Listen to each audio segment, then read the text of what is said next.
You may have read a report last week, and this is something I think that raised a lot of eyebrows because it's not the kind of thing we typically talk about, at least not very often. It turns out this new research report by the Quebec English-Speaking Communities Research Network shows that Anglophone seniors here are more likely to be poor, far from family, and more dependent on long-term care. A lot of questions to go along with the story. Shannon Bell is a research associate at the Concordia-based Quebec English-Speaking Community Research Network, and she is on the line. Thanks so much for your time. Thanks for having me. Well, let me begin by, I mentioned a lot of elements to the story, but, when you first see a headline that says Anglophone seniors are more likely to be poor, isolated, and language barriers make it worse, there are obviously a lot of questions to ask. Let me begin with the first one and kind of work backwards here. How much of this in your study shows that it has to do with language? Well, really what the study comes to is this intersection of all of these elements, right? So language and socioeconomic vulnerability is really what we're talking about here. So how much has to do with language? It definitely plays a major part, but there are a lot of complexities to the situation, which the report goes into. And so I can't say it's the only thing. I can't say it's, there are just several things going on here. Okay, well, so let's go through them. So first of all, when I said with respect to language, I mean the idea that for seniors, these are people over 65, you kind of have to put it into perspective of it's not really their fault. We did not have great access to French language for people at that age at the time, which of course makes things difficult now later in life. But let's deal with some of the other issues then, as you've noted here economically. What are we looking at?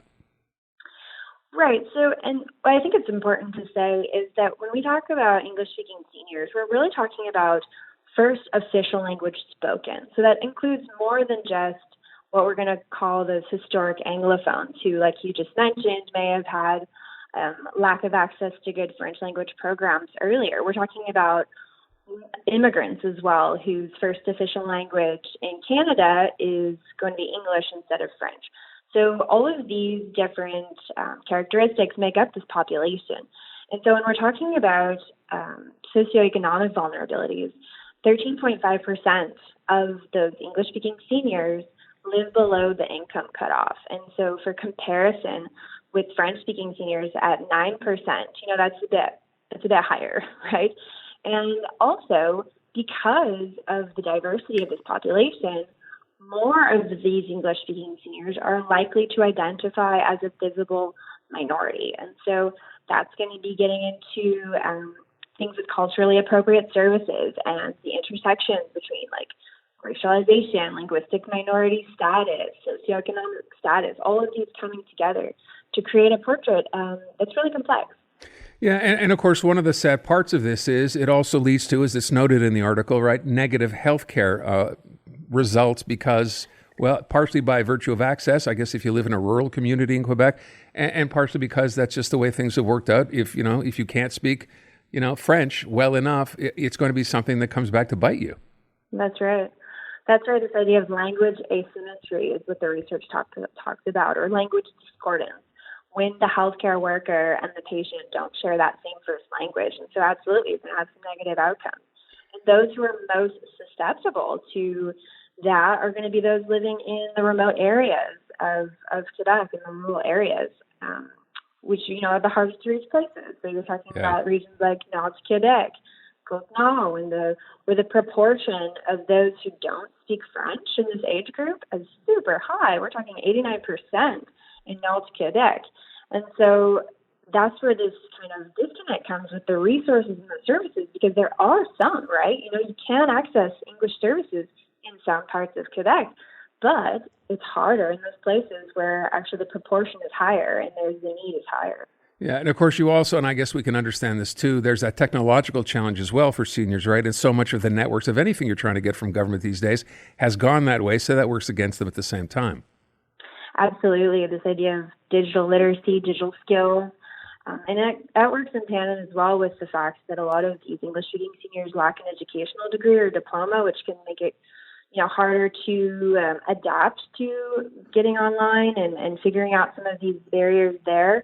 It's just one element, but a lot of there's some gaps in the translated services. So sometimes you'll find a translated page on the government website, but you had to have gone through a couple of non-translated pages to get there. So one of their studies I was looking at talked to some seniors who were complaining about that, saying, yeah, okay, it's a little bit translated, but not enough for us to have gotten there, so there are those gaps. I would ask with respect to, and I know you're asking the government for a funding increase. You get that increase. How much of this can it change? Well, that's a really great question. And I will just clarify that it's not us personally who are asking for them. We're just putting the research out there. A lot of the groups that work directly with the government on these issues, like Seniors Action Quebec, they're the ones who are proposing the funding increases for some of the specific programs, namely the senior wellness initiatives, which are managed by the Community Health and Social Services Network, which distributes funds from the government to these community organizations who are, on the front lines working with the community. And they're making a case for, more funding, more resources for these people, especially the hard-to-reach places, those remote and rural communities. They do believe that a bit more funding would help them improve the programs and the access.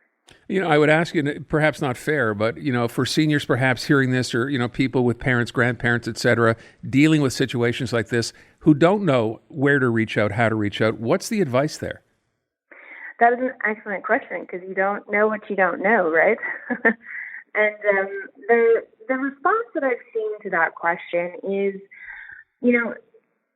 a lot of seniors, during COVID especially, really did get online. There are some improvements that have been shown with digital literacy. And so if they can get online, you can access a lot of information that way. And so just getting the word out there, putting these reports together like I've done, talking to people like yourself and getting the word out will actually help people understand that there really are resources and programs available that they can access. They just have to have heard some names of organizations like CHSSN or Seniors Action Quebec. And once you're kind of pulling on one of these threads, you'll see that it loosens a lot of information for you. It almost makes it sound, as you describe it, Shannon, like if we had sort of a 1-800 number where seniors could call to get any kind of information, that in and of itself would be helpful. That sounds like a great idea, and maybe you should propose that. Well, I'm not going to, but maybe, with the groups that you work with, that's something when you're dealing with the government that I think would be a fairly easy. We're pretty good at setting things like that up. We have it in Montreal. We have it for other services. Why not for seniors? It would seem to make sense. That really does make sense. That's a great idea. Okay, we'll leave it at that. Shannon, I thank you for the time. Appreciate it. Thank you so much.